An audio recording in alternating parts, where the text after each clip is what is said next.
Welcome to the Victory Podcast.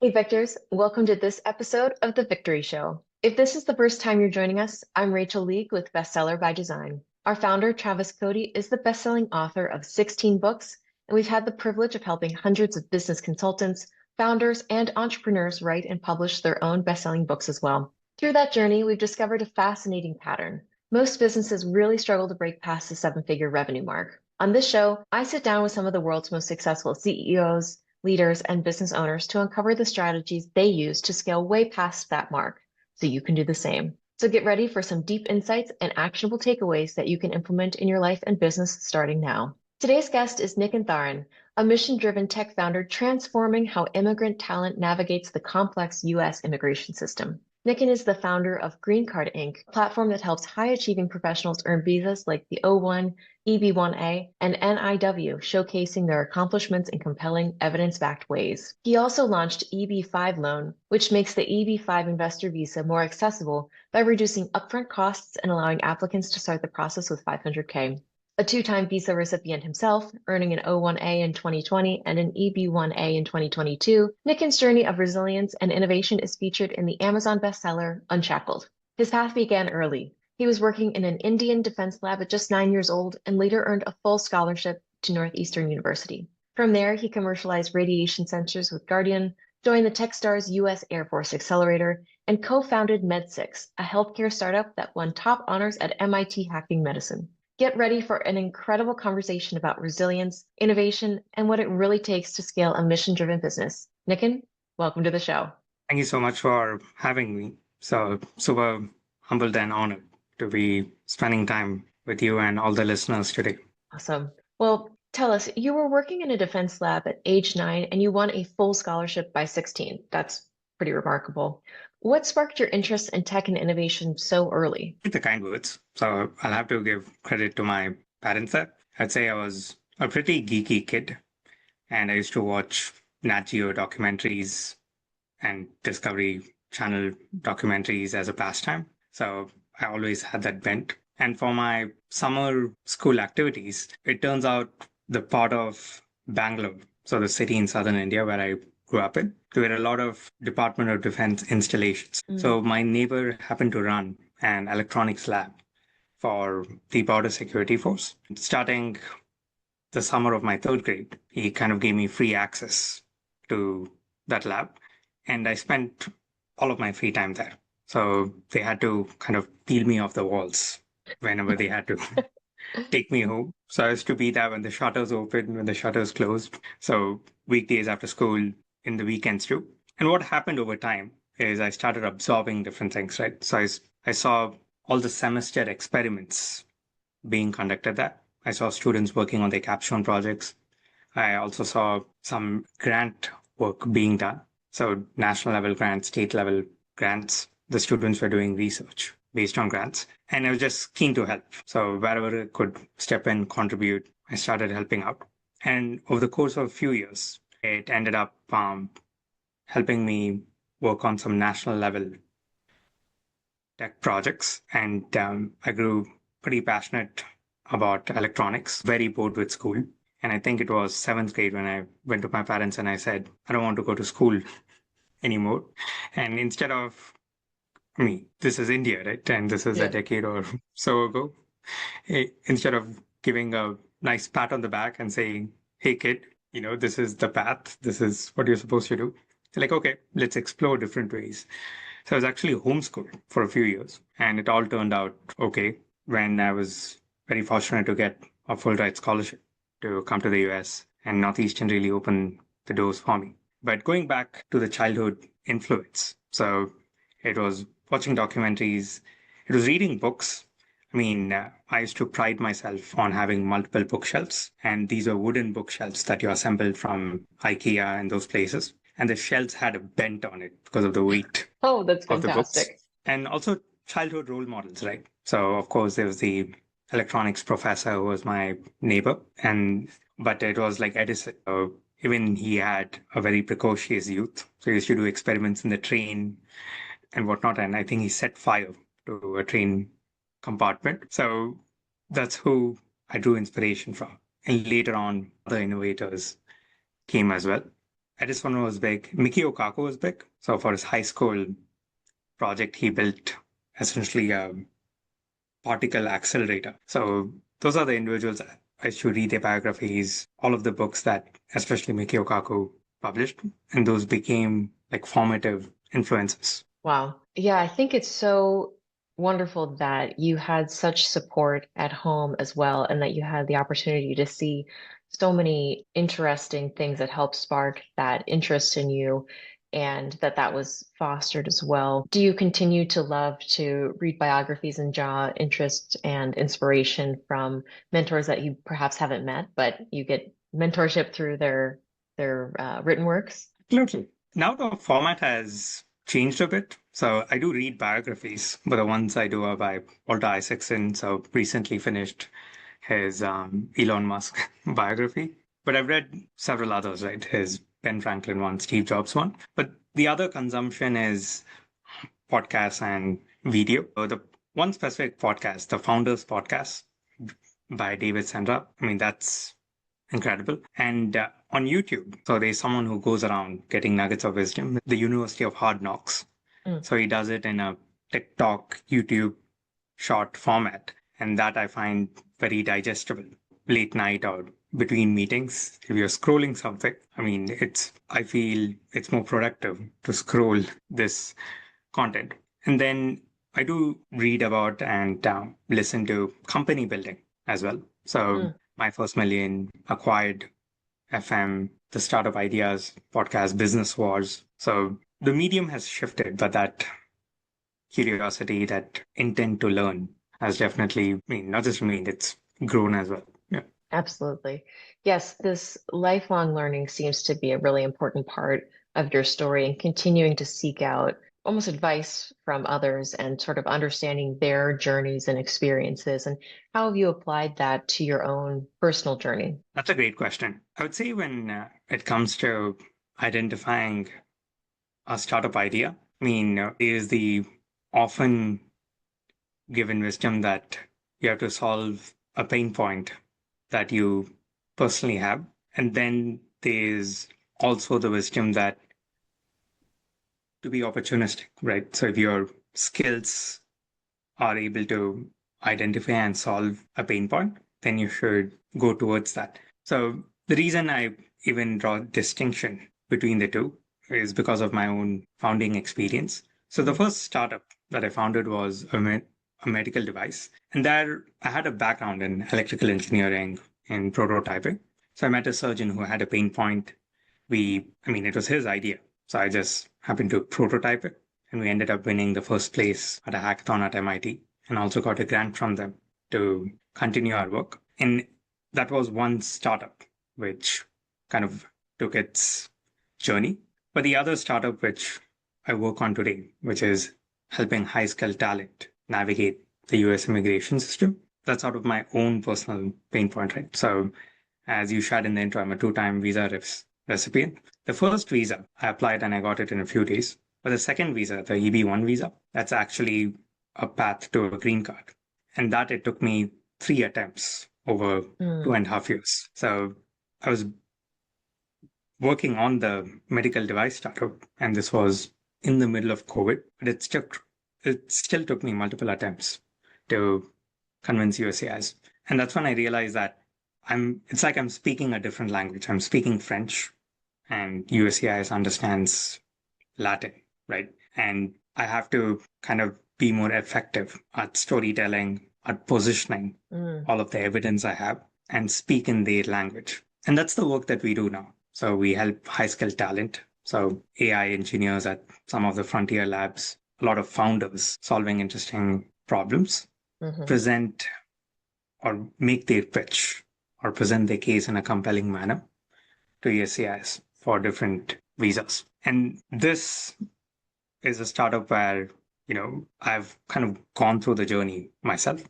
I mean, I prayed that I would never be a user of the medical device I was building, because it was a device after surgery and also specific kinds of surgery. So typically surgeries where you're removing tumors or similar like invasive procedures, but the impact was real, right? Of course, you're Hmm. helping patients and saving lives. But this is a problem that I kind of myself went through. So, in terms of the founding motivation and what that carries through, and a reflection of it, which is the team, the startup that it becomes, it's very different, right? But that's one main lesson I would say I've drawn is you kind of have to listen to the different startup advices and just try and see which one works best for you, right? So there's no right or wrong answer. Just up to kind of you to figure it out. Absolutely. Yeah, it's one thing as a founder is you're taking in so much advice from people all the time, and it sounds like you're also seeking it out for your own, self-education through books and podcasts. And you're right, it's about testing things and seeing what works for you and the specific problem that you're solving. And that is sometimes just a matter of trial and error. The Med6 program that you created sounds really important and wonderful. And I like the distinction you made, though, about how you're solving that for other people, but Green Card Inc. is really close to your heart because it's something that you personally experienced. And is there a different feeling when you're solving something that you have personally gone through, a different motivation, or did you feel equally as excited and passionate about working on those two very different projects? The excitement and passion is equal, but it's also different industries, right? So with medical device, you're prototyping, you're in a lab. The feedback cycles are longer. So Mm, it's going to take time for you to build something, set up an experiment, then get feedback and improve on it. Whereas with immigration tech, much shorter feedback times. You're also speaking to clients, different kinds of clients on a regular basis. However, what's common is the sense of urgency, right? So hmm. here, of course, there is a deadline. People have other visas that are expiring, or they are making important life decisions based on a visa outcome. And with the medical device, there was always this mantra that we had is that the patients are waiting. So even if we had done a fundraising round and we had 12 months plus of runway, we always kept that front and center, which is that the patients are waiting. So you have to move with that sense Mm, of urgency, pull all nighters, I mean, self imposed deadlines, so to speak, mm, and push hmm. towards those outcomes, right? Yes, yes, that balance of empathy and execution comes into play in both, it sounds like. The immigration process is notoriously complicated, and you mentioned that storytelling was really the key unlock for Green Card Inc. in helping others establish their visa status. Can you tell us how did you figure out that that was really the pain point, that you were speaking French and they were speaking a different language, and then how did you go about learning their language, if you will? It took me 3 attempts. So I kind of had to figure it out for myself. It and it took a few years as well. So it took 2.5 years. So it was a process of yes, you trust the attorney and the attorney is helping you navigate this system, but you also end up becoming your own lawyer. And this is before ChatGPT, right? So you're going through hundreds and hundreds of pages of previous decisions. Thankfully, a lot of these decisions are public. So you can go to the government website, download decisions, download appeals decisions, so you can see how USCIS, or you can come to an understanding how USCIS thinks and evaluates applications. And then you go to the attorney with suggestions, right? So I remember every call with the attorney, I used to have like 30 different ideas, Mm. which is why they probably didn't want to speak to me anymore.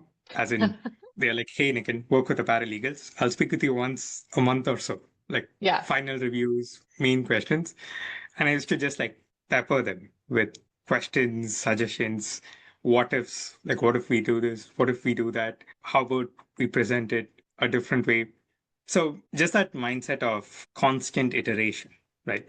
Even if you're applying it in a very regulated space, such as, a visa petition, it's just constantly trying. And I mean, in a curious way or in a seeking answer way, asking why and not taking no at face value, right? So if someone says something is not possible, understanding, okay, why isn't it possible? Is it written in the policy manual somewhere? Is it in any previous adjudication part of case law? Or is it because, even though you might be an experienced attorney, you're not aware? And this is the simplest answer to provide, right? Versus digging deeper and searching for that truth. So now, what happens is, even with case law, it's dynamic. So enough applicants try something new, then USCIS realizes that, okay, we have to accept this now, and then it becomes established as precedent. So two examples of this, one would be considering equity as high remuneration. For the longest time, it was just salary, right? So you're in the top 5% in your salary bracket, and that's high remuneration. But then more and more people from the tech industry started using equity. Mm-hmm. Now that's established as precedent, and applicants are allowed to do that. And the second is with media. Podcasts weren't allowed for the longest time. So if you had any new age media, like podcasts, blogs, and other media, you couldn't use it. Then enough people submitted it. Now it's precedent and applicants can use it. So that's what I'd say guided me on that journey, is trying different things, of course, sticking to the guidelines, but kind of searching deeper for the truth. And if the attorney was aligned, then going through with some new evidence, right, which perhaps no one else would have considered or submitted before.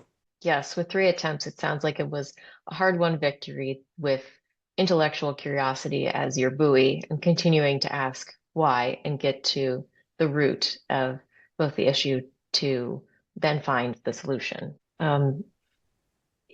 As you think about the journey of Green Card Inc. since its founding, what has growth looked like so far? And are there any particular milestones that you're especially proud of? Absolutely. It's been a little over 2.5 years, and now we are over a team of 50. And when we started, it was just me and my co-founder. Right? So we had gone through a similar journey. We had the same pain point, and we're like, okay, how do we set about to streamline this process for others?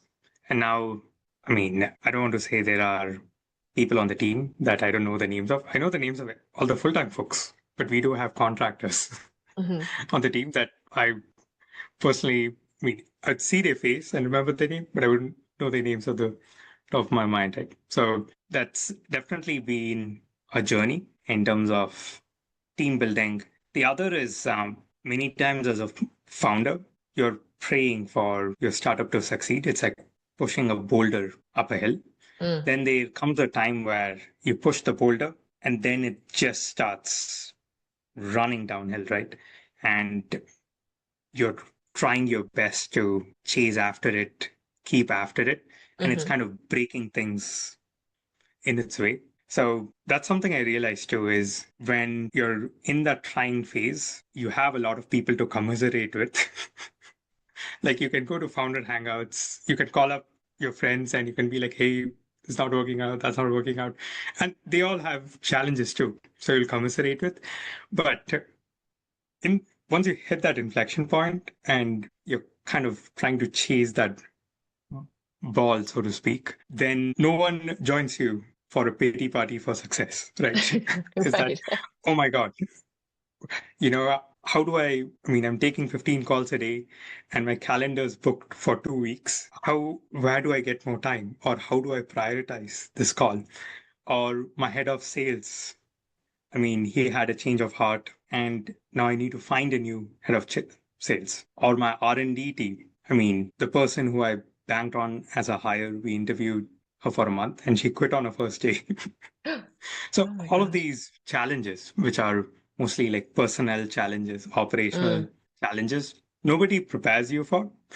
And at the same time, if you complain even from a well-intentioned standpoint, there's no one to listen to your complaint, right? They're like, hey, we're still in that early part of figuring things out. But that's where having mentors is very helpful, or even listening to podcasts, reading books is helpful, is you can hear from people who have faced that before, right? So I've gone through that 0 to 1 and that 1 to 10 journey. Absolutely. You often hear that the founder journey is a lonely one.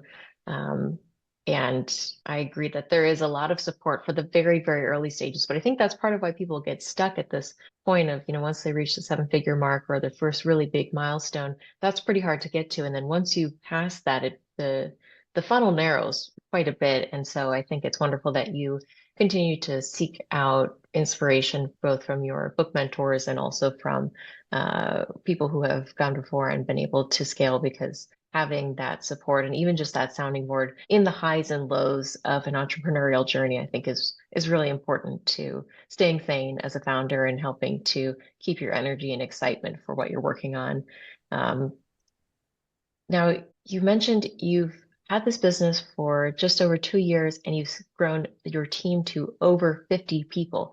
That is an incredible pace of growth. And I know you mentioned you got that boulder up to the top of the hill and it just crested over. What was that boulder crest for you? And did you grow your team steadily or just when the ball tipped over the edge and then you hired a bunch of people? Tell us about the process of building out that team and what sparked that. That's such a great question. I would say the boulder cresting, it happened, it was it was a bit of an iterative process, but mostly it was just listening to the customers, right? And since we've had that experience, we're able to put together a creative solution for them. So our key insight was that there are law firms that do the filing component of the visas, and then there's a whole bunch of folks who are recipients, such as ourselves, who do like one-off mentoring coaching.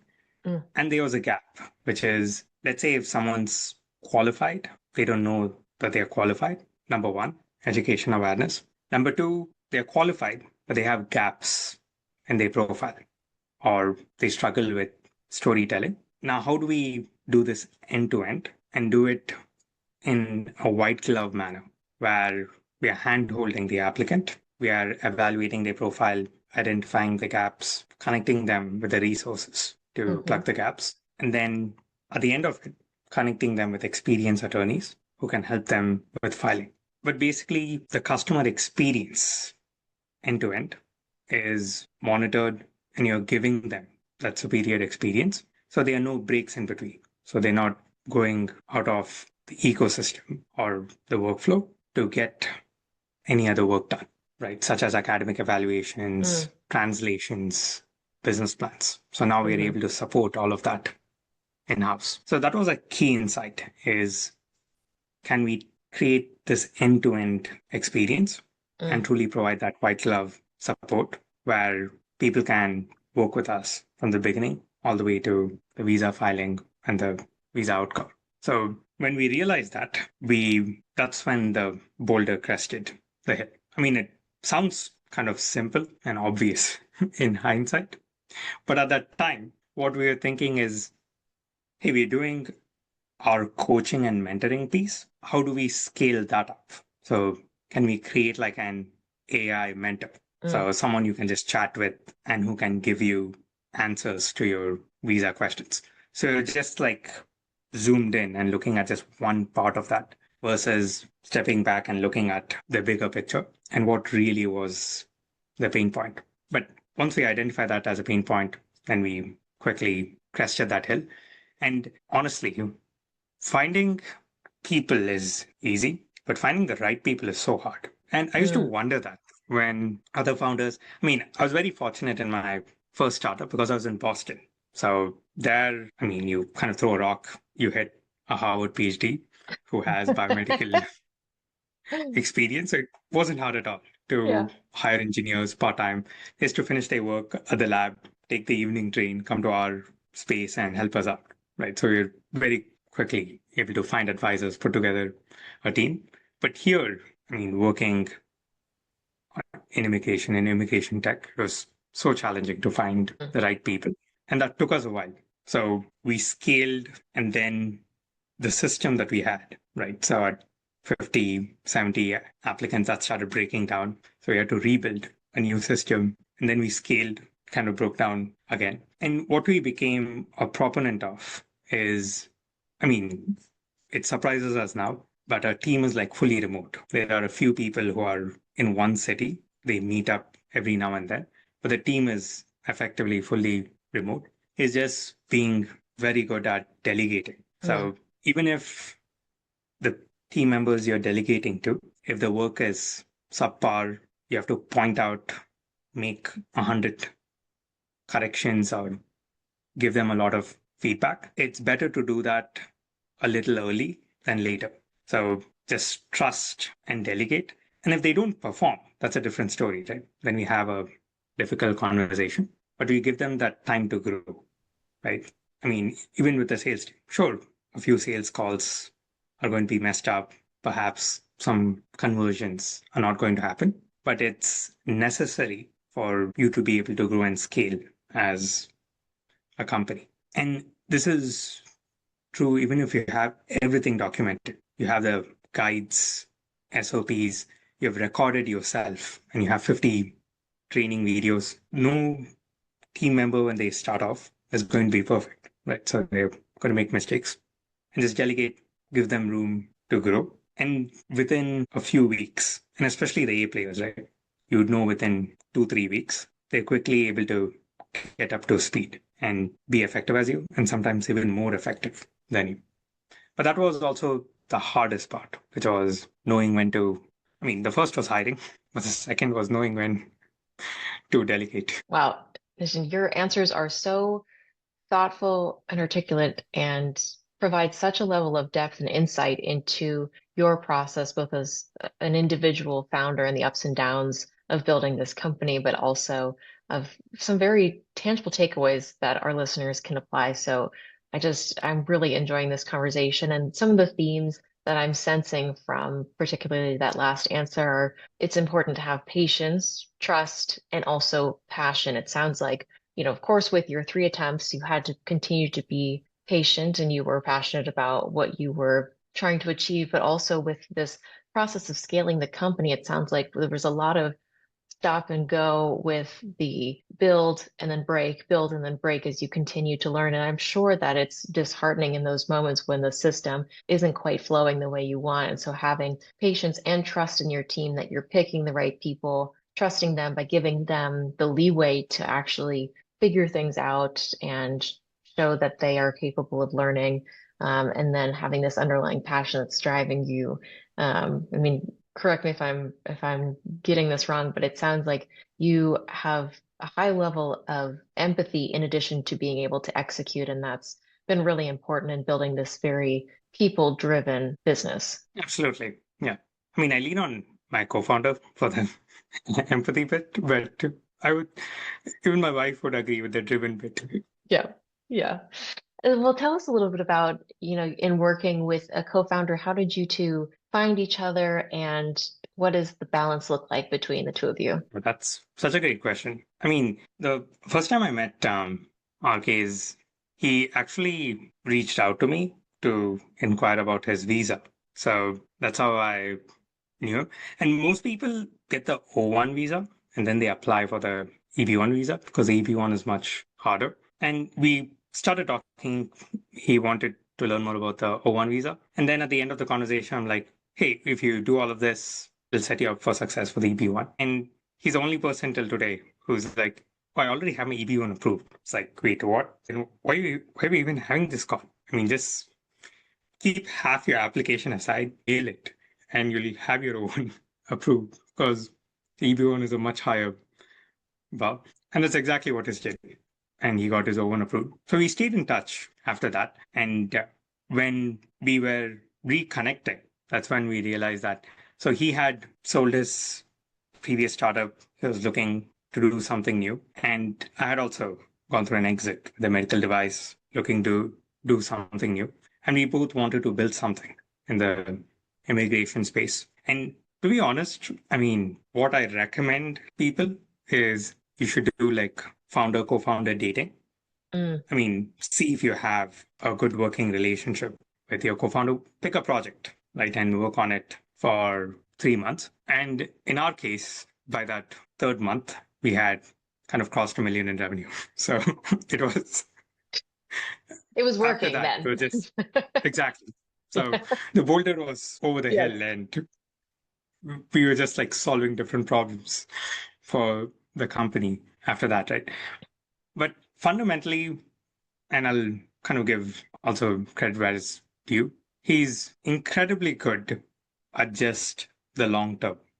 Mm. So there are certain things that he's said would happen and they have come to pass. And that's what you need in a CEO, right? So you are making a few critical decisions in a year or even in a month, but they have to be the right decisions.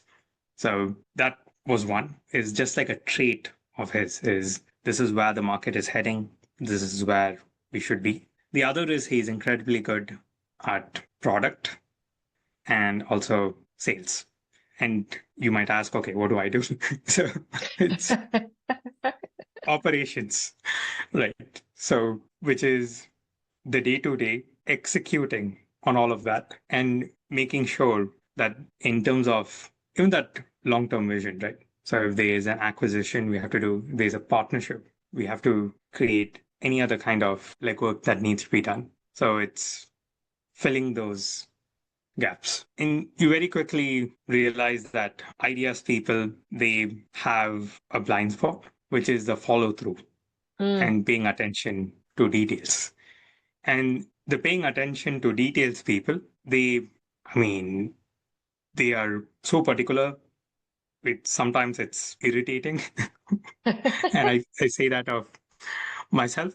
But their blind spot is it's very hard for them to get out of the weeds Mm. and kind of to see the bigger picture, right? Which is, let's say if you're kind of going 100 miles in one direction, it's very important to know if you're going in the right direction. And if you're not, to be able to course correct, right? I mean, it's way better than moving 10 miles an hour, even in the right direction. But you do, so it's a good combination, is what I mean to say. Absolutely. And I mean, you mentioned so many interesting parts. One thing you said early on was, or advice you gave to our listeners is to do co-founder dating. Did you do any of that dating? And, how much dating did you have to do before you found your co-founder, or did you just happen to meet the right match early on? You have for a year before we started working together, right? And we were in a stage where both of us wanted to build something in immigration tech. And also we had done startups previously. So we, just by the nature of that, we were pretty like low ego people, Mm. is let's search for the truth. Let's not, accept. It doesn't matter whose idea it is. It doesn't matter whose area of responsibility something is, but let the best idea and the best solution win, right? So we joust, like intellectually joust Mm. fairly regularly.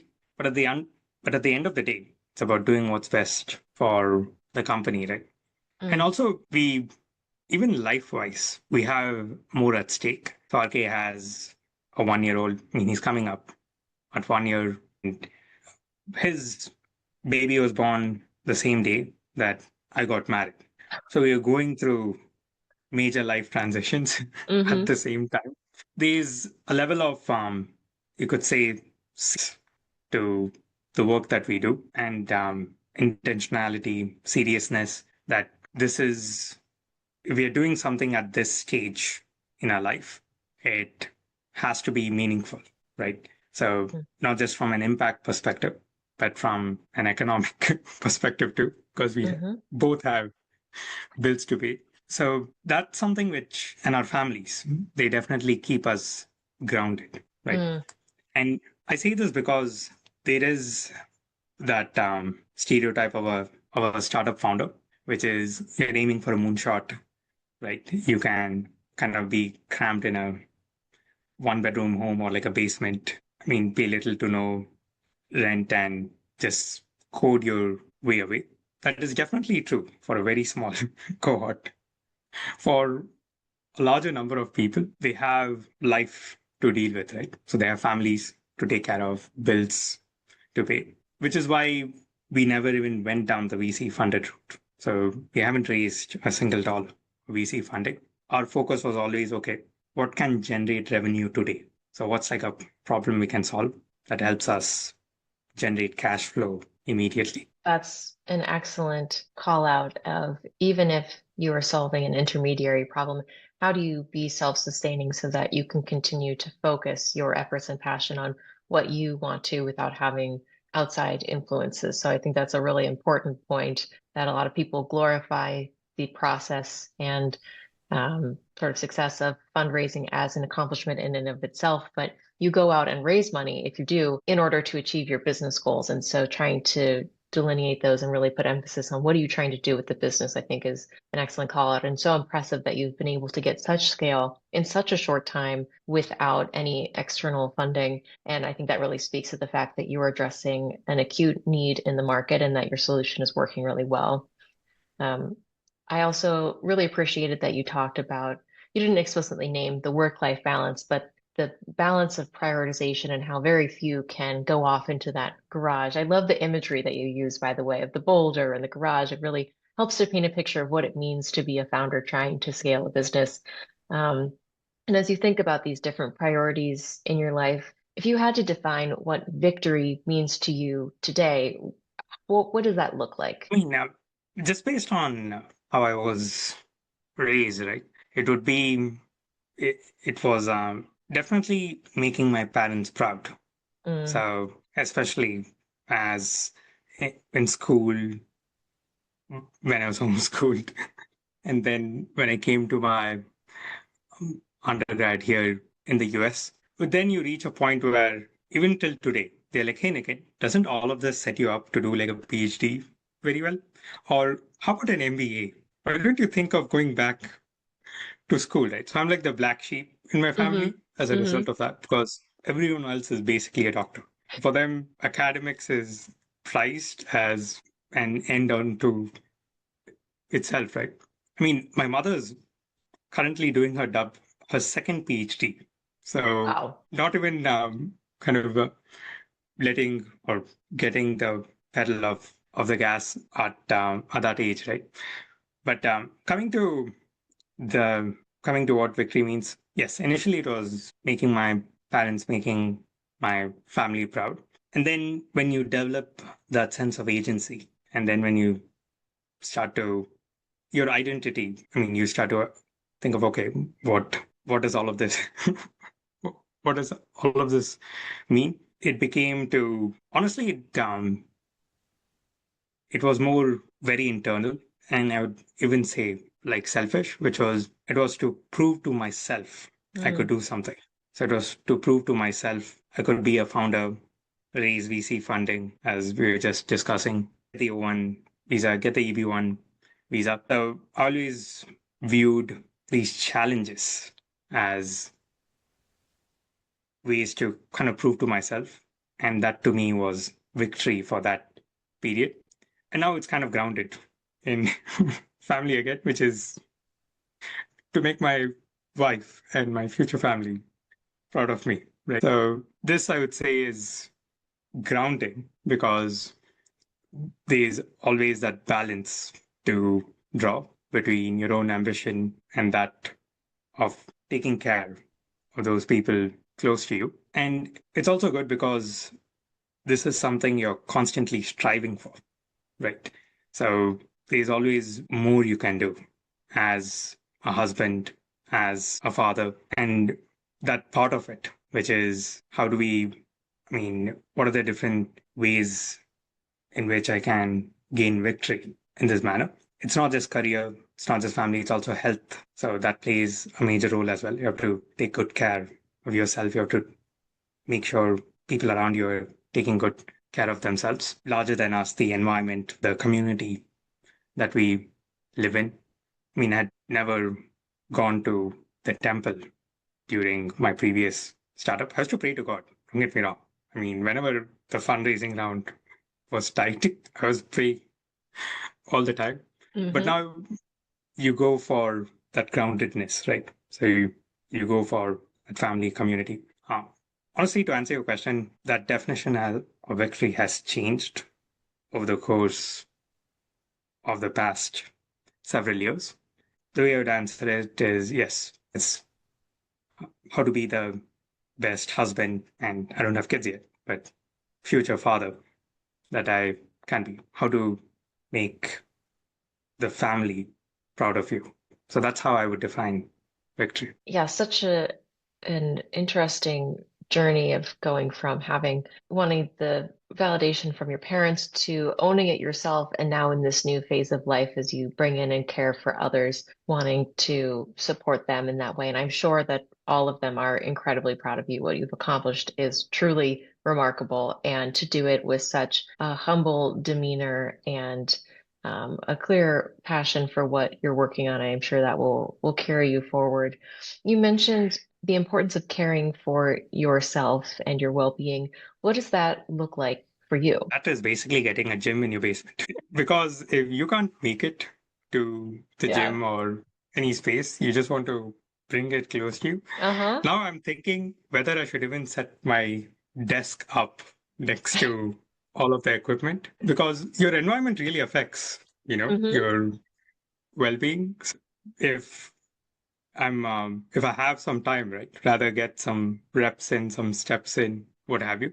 But I'd say that, which is 20 to 30 minutes of exercise every day, playing sports. I mean, I play some pickleball, going out for walks, allow sunset walks by the lake near our home. And whenever I'm in the Bay Area, I mean, beautiful mountains, right? So Mm. just taking around that. So it's pretty basic, but the key is, I mean, I just believe the key is like consistency, right? Mm. So I just never miss a day. And if I do, I just feel very guilty for Mm. breaking that streak, and I compensate the next day. Yeah. Yes, the consistency in creating these habits, I think, is really important to having, even though your schedule, I'm sure, is all over the place. It gives you some sense of routine and ability to ground yourself on a daily basis. But don't beat yourself too much.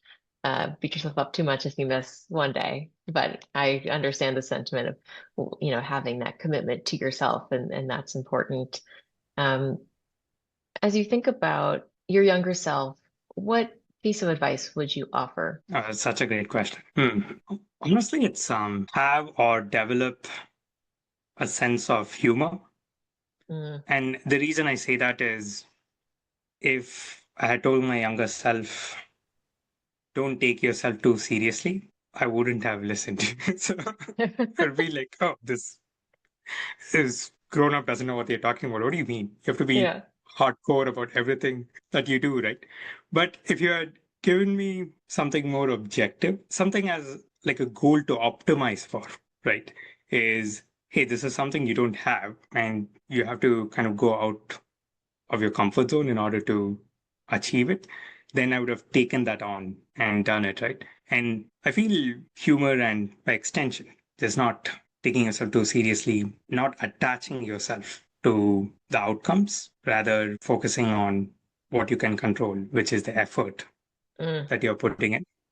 Those are key. But that's a single thing that I would say, right? Is I feel that would have just permeated, and it would have had all of these second and third order effects. Absolutely. Having perspective and the ability to laugh at yourself and keep things keep things light, even when it can feel really heavy, is important. Well, Nikin, thank you so much for joining us. This was a fantastic conversation, and I'm really excited to see where you go in the future. I know it will be incredible. So thank you again.